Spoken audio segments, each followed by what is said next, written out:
Okay, math in early childhood, what and when? This is going to be pretty quick, and then we're going to look at some videos.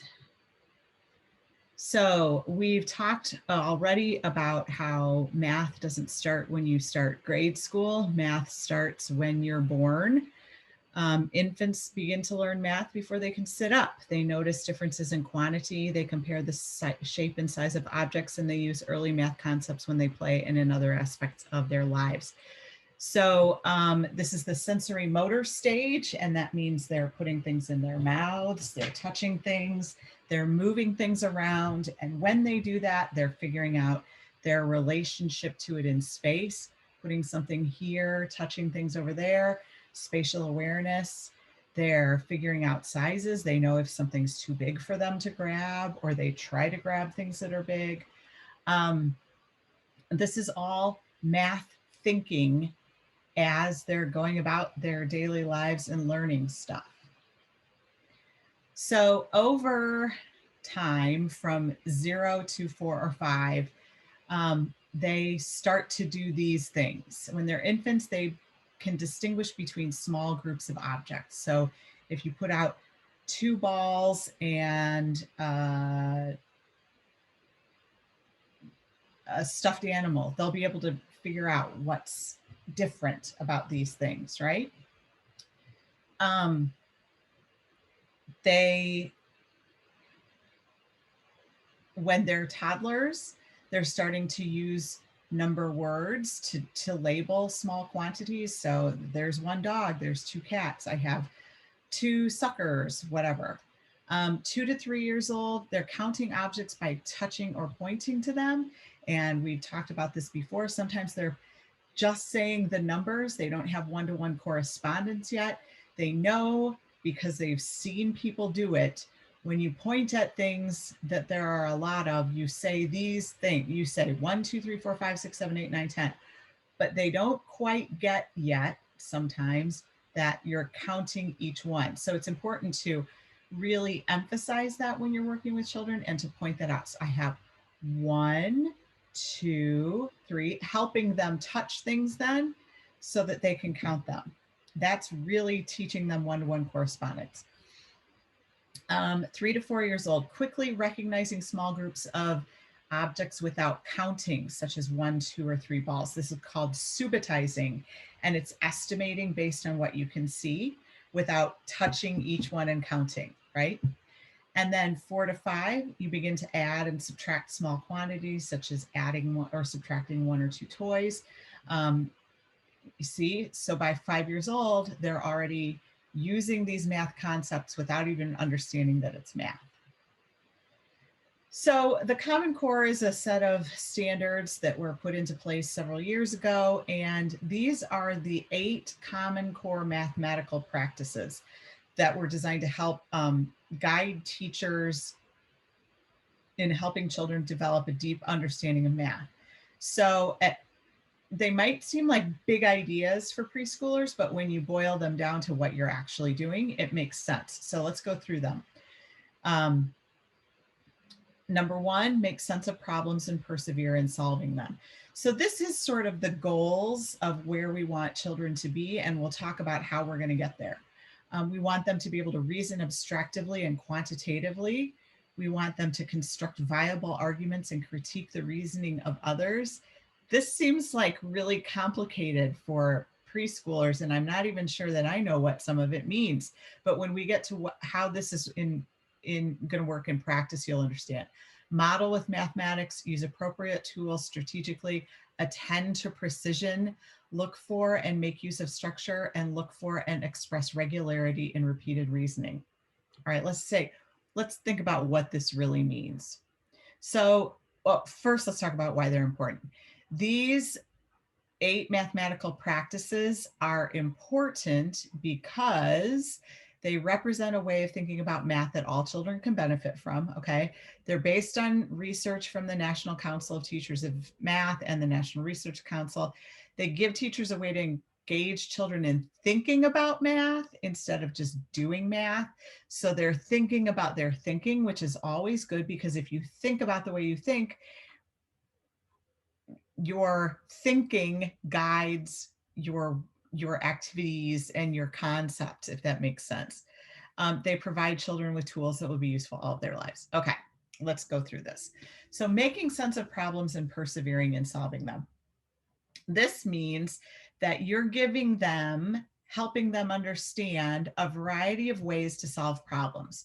So using their fingers to count something, using an object to count something, asking for help or measuring. So you're giving them a sense that there's a problem to be solved and what are some ways that we can do it. So making sense of problems also means making sense of the mathematics of the problem. So what quantities are involved? Are we putting together sets, taking them apart? Are we balancing more than one block? Do the two triangles fit in the square? If not, why not? This is all thinking that is happening, right? And what we want to do is help them through that thinking, to guide them. And the way that we do that is to talk about it. So, oh, I see you're having a problem fitting that block in. What are some ways that we can do that? What if we twist it? What if we turn it over? Or I see you're using the measuring cups in the watering in the water table, and it looks like you need to fill up that bucket. How many times do you think we can fill up this small measuring cup to fill up that bucket? Right? So it's talking through the problems and making them make sense in a mathematical way, which most likely doesn't mean you're talking about math at all in the way that we think about math. You're talking about what's the practical applications here. Reason abstractly and quantitatively. We sometimes think that children don't have the ability to think abstractly, but actually they they think very abstractly, and compared to the way we think, they have a different way of thinking. So it's true that children reason with qualities in a very concrete way. If I have 4 trains and I have to share fairly with Simon, I'll only have 2 left. Later, children learn that these sorts of quantity questions can relate to numbers themselves in a more abstract way. For example, that 1 plus any whole number equals the next number, right? Likewise, children can use number words in the terms more or less to describe differences between unequal sets of train cars. So this is helping them understand, again, their own thinking. What we're doing a lot when we're teaching math with kids is having them think about their thinking, which is why as they get older, as they're in older preschool, it becomes easier because they have a concept of that they're thinking. Construct viable arguments and critique the reasoning of others.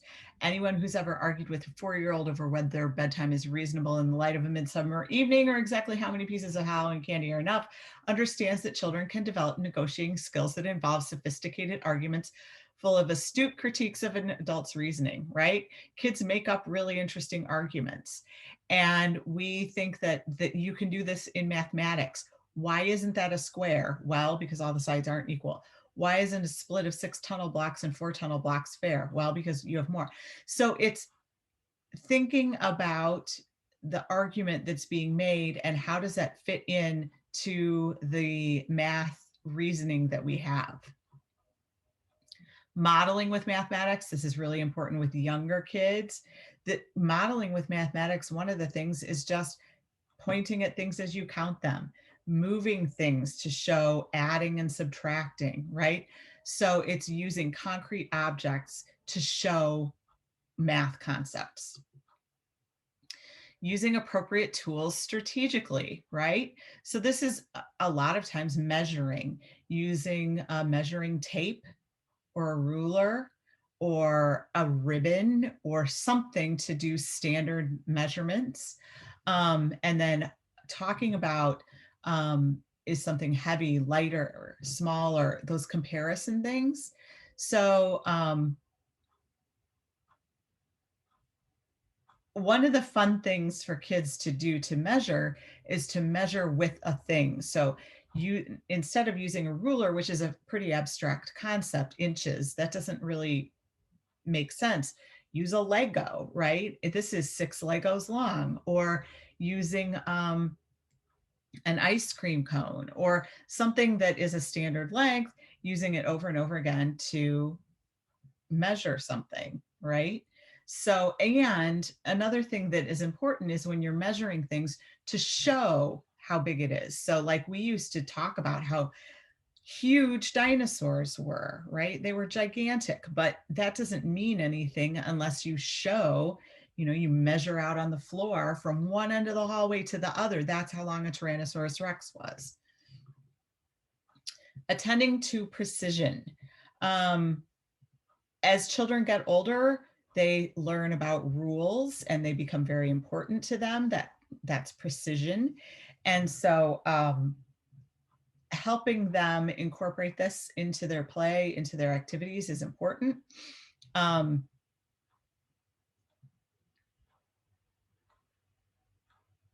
So helping them understand that 1 is 1 and 2 is 2 and showing them how that works. That's helping them attend to precision. And then looking for and making use of structure. Kids understand patterns and structures, and they get used to patterns and structures, and pointing them out to them helps them make sense of that. So talking about the structure of your day. Well, first we come in and we take off our coats and we hang up our backpacks, and then we sit down at group time. That's a structure, and helping them understand that helps them get used to the idea of patterns and structures. And then there are other ways to talk about patterns and structures. People have 2 legs, or cars have 3 wheels, 4 wheels. Talking about how things that are similar in the world have the same structures. Okay. And then last but not least, look for and express regularity in repeated reasoning. So what does that mean? 1 plus 1 plus 1 plus 1 is 2 plus 1 is 3. Anytime we add 1, it is just the next number in the counting sequence. So this is sequencing and patterning again, helping them see how things are patterned in the environment. Okay, this is some questions about which of the 8 mathematical practices do you think are most comfortable for you? What would you feel least comfortable about? And how do you think you would support these in the classroom? If we were live, we would talk about that live. Okay, so this is the Illinois Early Learning and Development Standards for preschool math. And this is a lot of stuff, but here are some things that you want to see in your preschoolers. Count with understanding and recognize how many in small sets up to 5. Count with understanding and recognize how many means pointing to and touching each one and counting the accurate number. Subitizing, that is estimating, right? Just looking at it and going, there are 3. A preschooler should be able to say if there are 4 or less. Understand and appropriately use informal or everyday terms that mean 0, such as none or nothing. How many do you have? None. Connect numbers to quantities they represent using physical models and informal representations. So that could even be hash marks on a page. It could be unifix cubes, all of those kinds of things. Oops.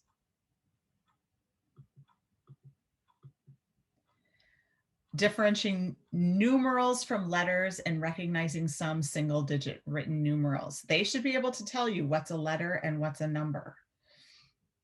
Verbally recite numbers from 1 to 10. Recite, it doesn't necessarily mean that they can count things 1 to 10 in preschool. They should be able to by the time they leave preschool, but a younger preschooler may be able to go 1, 2, 3, 4, 5, 6, 7, 8, 9, 10 and not really know what that means.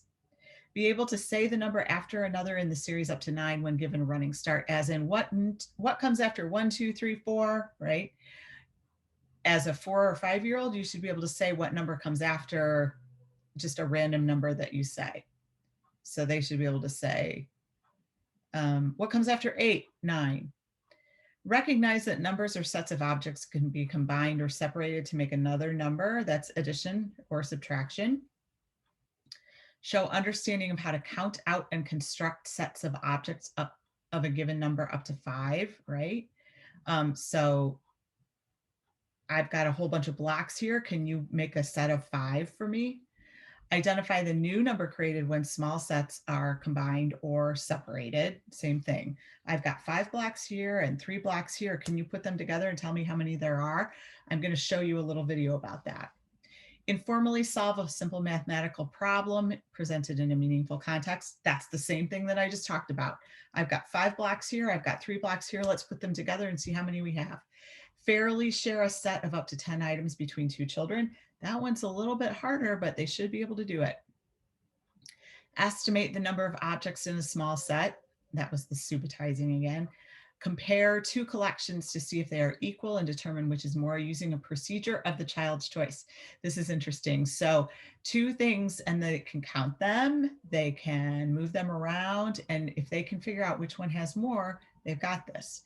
Describe comparisons with appropriate vocabulary, such as more or less, greater than, few, equal to, right? So you should be able to say, this one has this many, this one has this many. How does this one compare? Like this one has more or less, right? Okay, and then comparing and measuring, they should be able to compare, order, and describe objects according to a single attribute. So what they should be able to do here is do smallest to biggest, right? Some of the things, measurement that we talk about with young children is very difficult, harder for some kids. Which is estimating and understanding time. Time is very, right? It's a concept that's abstract and hard to figure out. So don't worry so much about that one until they're in kindergarten or later. Know that different attributes such as length, weight, and time are measured using different kinds of units. Time is measured with minutes and hours. Weight is pounds, right? Understanding that. Sorting and patterning, sorting, ordering, comparing, and describing objects according to characteristics or attributes. That's like I said before, we're sorting all the red blocks from the blue blocks. We're sorting the circles from the squares. We're sorting the dinosaurs from the teddy bears, right?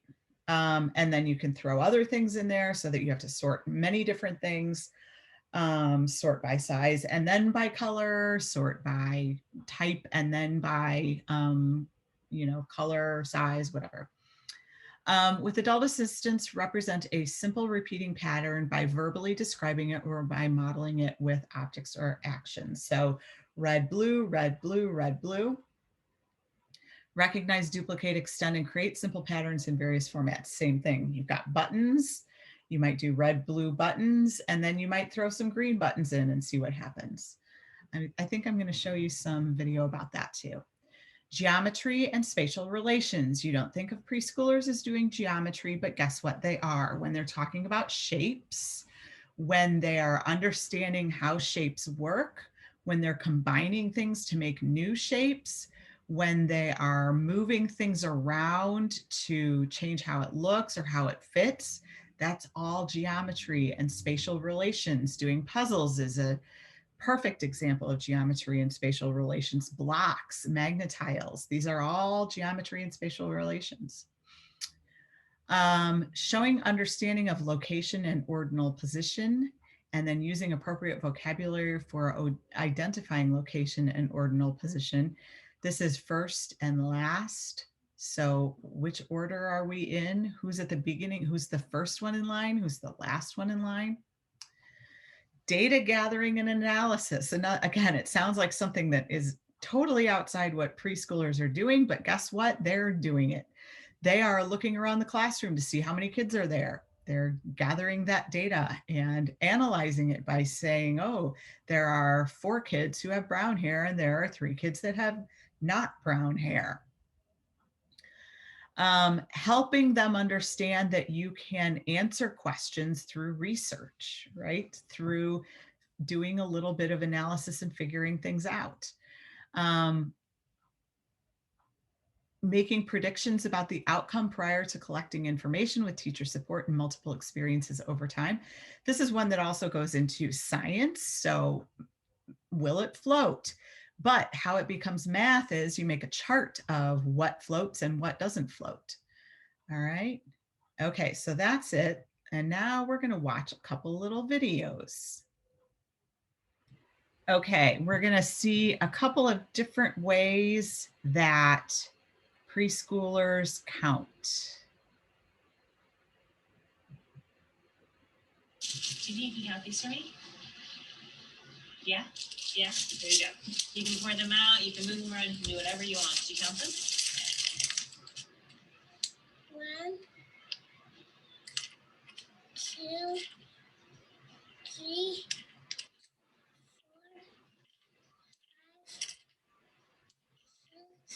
6, 7, 8, 9.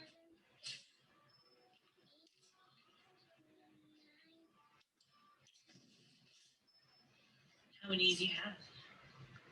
She was so close, right? 10. Awesome. Could you count them one more time for me? Nice and loud so I can hear you. 1, 2, 3, 4, 5, 6, 7, 8, 9, 10, 11. Okay, notice that when she actually touched and moved each one, she was closer to the number than when she just pointed, because again, she's just pointing and saying numbers. She doesn't have that one-to-one correspondence yet. Well, she does have it because she did it before, but it's not quite all there yet. How many do you have? 11. Awesome. Hey, Starlight, can you count them one more time for me? This time, could you count them as you're putting them away back into the bag one by one? 2, 3, 4, 5, 6, 7, 8, How many were there? 9. Awesome.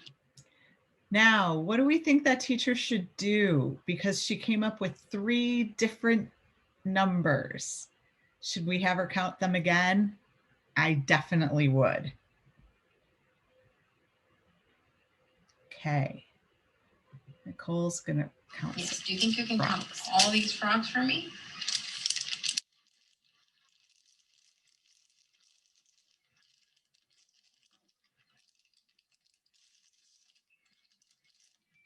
One, 2,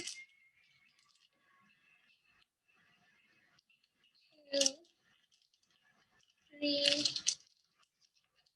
4, 5,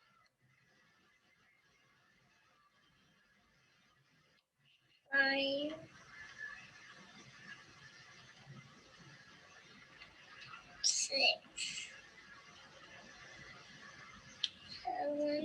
7, 8, 9, 11, 12, 13,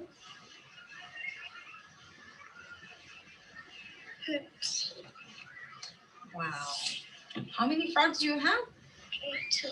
That's a lot of frogs. So what happened there? She kind of lost count a little bit. I wonder what would happen if you started over with her and did it again and maybe didn't make her stretch so far to count all of them. I bet she would be able to do it. Let's see some bear counting.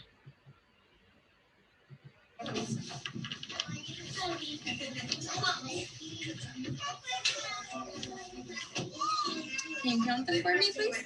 1, 2, 3, 4, 5, 6, 7, 8. How many do you have? 1, 2, 3, 4, 5, 6, 7, 8. How many are there? 1, 2, 3, 4, 5, 6, 7, 8. You have 9, right? So how many do you? So this is interesting. This is a skill that children don't get until they get to be a little bit older. This is the cardinal number. So that's the final number that you count is the number that you have. She knows how to count. She knows how to count to 9. She can't make the jump from I've counted to 9 to how many do you have? This is something that, you know, it will kick in eventually, but every time the teacher says, how many do you have? She has to count. She hasn't figured out that That last number that she says is the number that she has. You have 1, 2, 3, 4, 5, 6, 7, 8, 9.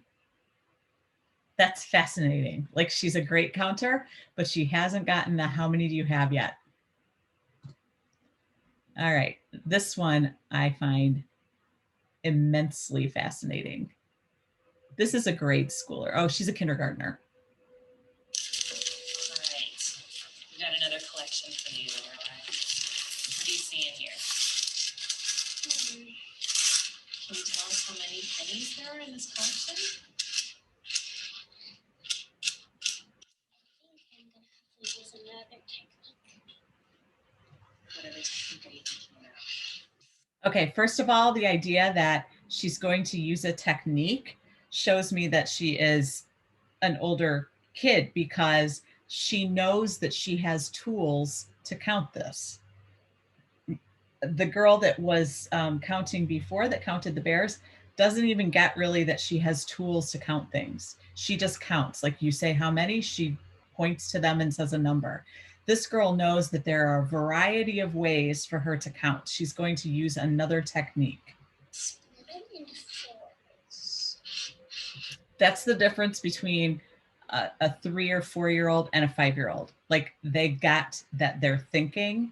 3 and 4-year-olds aren't quite to the point where they understand that they're thinking yet. 2 5s.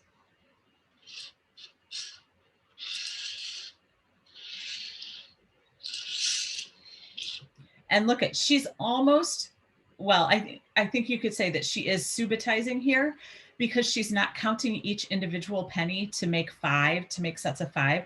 She's just kind of moving them and going, that's 5, that's 5. So she's not going 1, 2, 3, 4, 5. She's just kind of estimating it in her head, although she's being very accurate about it.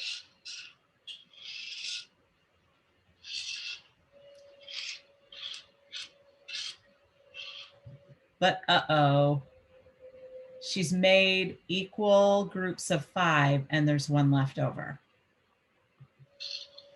And then there's a 1 right. So I know 5 and 5, that's 10. 5 and 5. 10. Add those together. That's 20. 5 and 5, 10. 20. Okay, so right now we're at 40. Okay, so she is super good and quick at doing math in her head and subitizing to a certain extent because she's not counting each individual one. There's so many little math things happening here. She's estimating, she's subitizing, she's doing one-to-one correspondence. She is, she knows that cardinal, like how many you count is how many there are. But her addition is a little bit off. And then about 41 pennies. How many pennies are there? 41 altogether. Can you tell me a little, can you remind me how you figured that out? You did some really neat putting numbers together. Remind me again, how did you get the 41?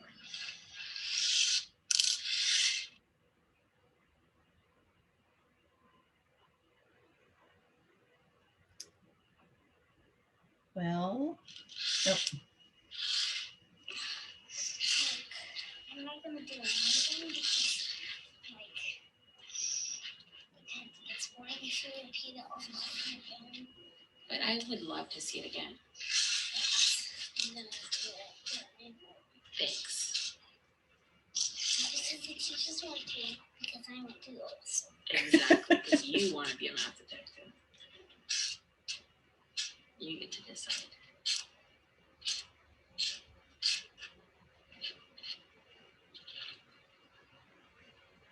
Okay, that's all right.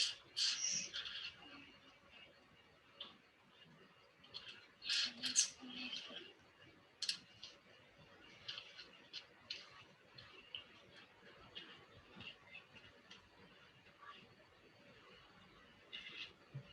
Look at that. She remembered that she had an extra one. She put all of her groups of 5 together and she couldn't find that extra one. So then she went through and counted individually. She's got skills. There we go. That's all. So I put them in groups of 5.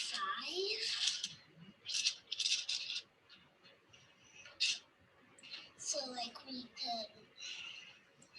So I know 5 plus 5 is 10. And then I would do 5 plus 5 is 10 again. Add them together, 20. 5 plus 5 is 10. And then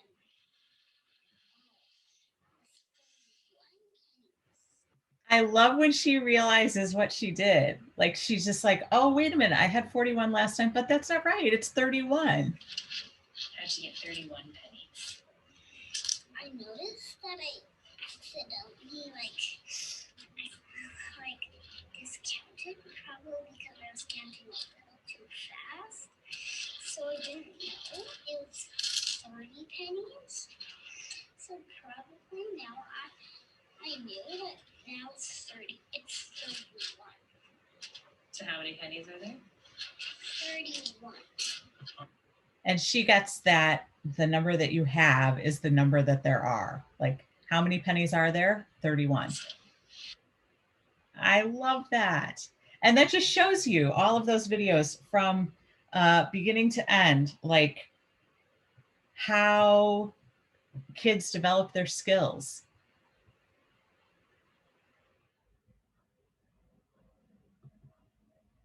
Today for a small group, we're gonna do our counting collections. Are you guys ready to go to counting collections? Yes, okay, go ahead and walk to your table, get your chair. All right, here are your, go ahead and count your collection. It's 11. How do you know you have 11? 1, 2, 3, 4, 5, 6, 7, 8, 9, 10, 11. You do have 11 keys. Can you count for me, Vivi? Because you know I have swimming. I have 7. 7. Because you know I have 7. Can we count them one more time, please? You have 7 keys? Yeah. 2, 3, 4, 5, 6, 7, 8, 9. How many do you have? Yeah. 9. 13. Wow.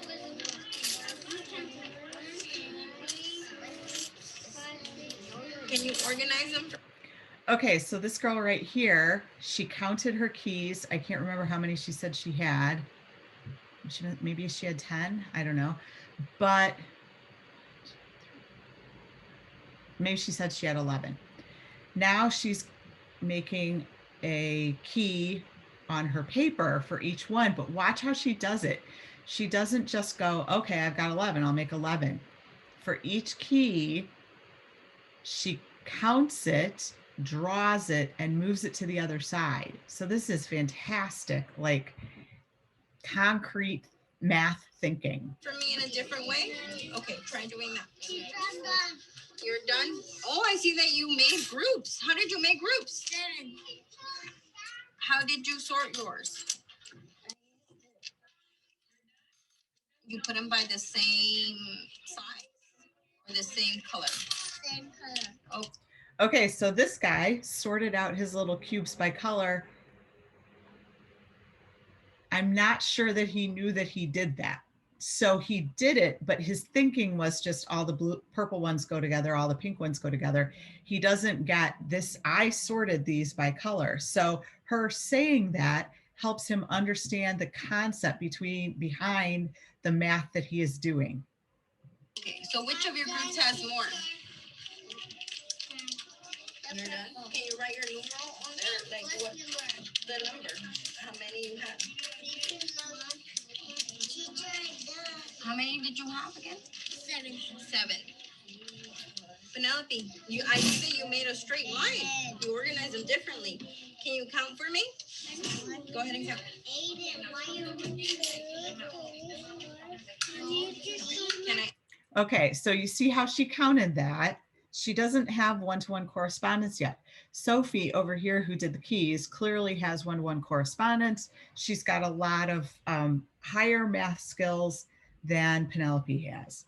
Let's go back to Penelope and see what Miss Gaxiola. I ask you for a favor. When you count, can you move them? So either you can move them up or move them over so that we can see how many you have. See, she keeps doing it. She keeps just sort of touching and not really counting them. And Miss Gaxiola says, if you move them, you might be able to figure it out a little bit better. She doesn't say that, but she says, can you do me a favor? Can you move them? Because that will help Penelope conceptualize the counting. Teacher just has 7.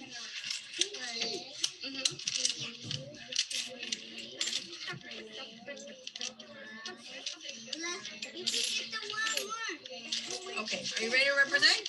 Okay, go ahead and draw for me how many you have. Okay, can you make groups with Penelope, but can you talk to her so that she knows what she's doing? Okay, go ahead and talk to her. You make 2 groups. How many are in each of your groups? The purple one, put it by itself. So Ms. Gaxiola has 1 million kids in her class that are all trying to do math at the same time. And she knows that Sophie knows what to do. So she enlists Sophie to help, which is absolutely appropriate. It helps Penelope because it's her friend who's teaching her. And it helps Sophie because it obviously is going to reinforce the concept that Sophie already knows as she teaches it to Penelope. So this is awesome. Oh, you counted them all together. How many are in this group? Just this group. 4. How do you know there's 4? That was a quick response. Okay, did you see that? That was subitizing. She estimated just by looking. I think these guys are 5-year-olds, by the way. And how many are in this group? 5.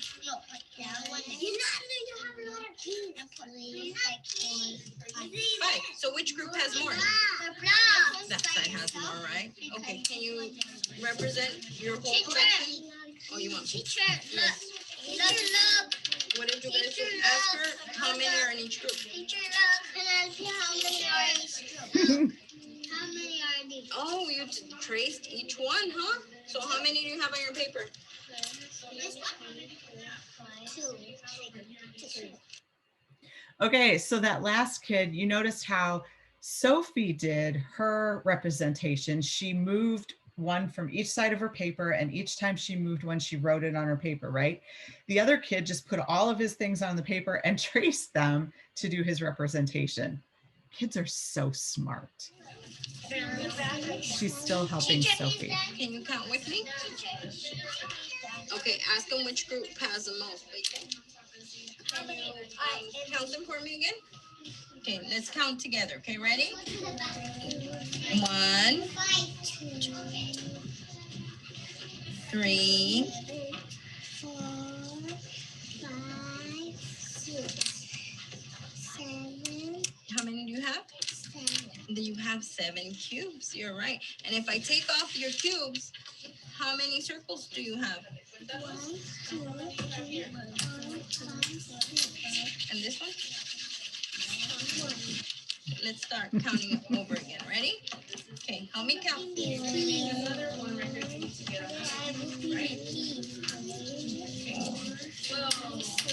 Okay, let's count. See, she just doesn't quite have the one-to-one correspondence concept yet. She's working on it. She's partway there, but she just doesn't quite have it yet. Another thing that's important to remember this, like when I see this, is teaching kids to start in one place on a page is really important because it gets confusing. Together, ready? 1, 2, 3, 4, 5, 6, 7. You have 7 circles, and how many cubes did you have? Let's count them again and make sure how many you have. Ready?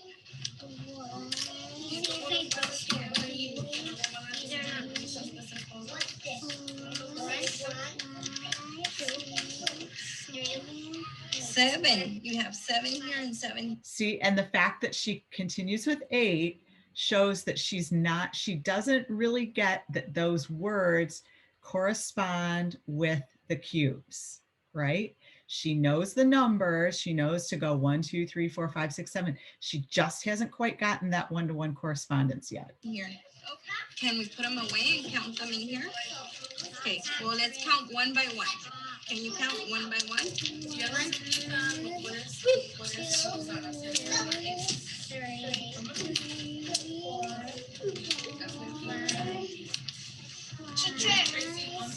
he's done, teacher. Teacher, she's done. How many do you have? 7. So they went through that a lot of times, and I think maybe there at the end she got it. And meanwhile, Sophie is over there being the student teacher. You had 7 cubes. Thank you, Penelope.